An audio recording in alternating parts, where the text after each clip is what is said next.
আপনার কথাটাই কথা সেখানে। তো সেক্ষেত্রে আমি বলবো যে বৃহস্পতি প্রসন্ন থাকেন, সেক্ষেত্রে আপনারা নিরামিষ ভক্ষণ নিশ্চয়ই করতে পারেন।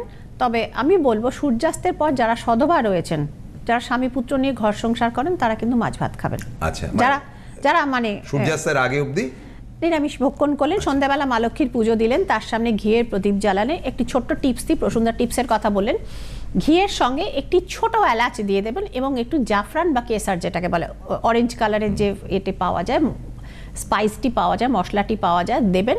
এটি মা লক্ষ্মীর সামনে জ্বালিয়ে দেবেন। মা লক্ষ্মী অত্যন্ত প্রসন্ন হন এবং এই যে এলাচের যে অ্যারোমা অর্থাৎ সুগন্ধ, এটা আপনার বাড়িতে যত ছড়িয়ে পড়বে, আপনার ফাইন্যান্সিয়াল কানেকশন দেখবেন ধীরে ধীরে ধীরে ধীরে কিন্তু ডেভেলপ করবে। একদিন জ্বালিয়ে কি হবে না, এটা নিয়মিতভাবে করতে হবে। কারণ ক্ষিতি অফ তেজ মরুদ বোম রয়েছে, অর্থাৎ পঞ্চতত্ত্ব নিয়ে আমাদের এই ইউনিভার্স।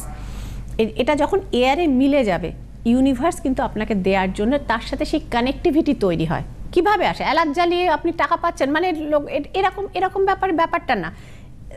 এই সায়েন্সটা হচ্ছে এইটা, যখন এটা এয়ারে মিশে যায় এই অ্যারোমাটা ইউনিভার্সের ভেতরেও, তখন কিন্তু যে জিনিসটি ছড়িয়ে পড়ে। এবং এই জগৎটা তো গিভ অ্যান্ড টেকের ওপর চলে প্রসন্দা, এটা ইটস প্রুভড, সায়েন্টিফিক্যালি প্রুভড।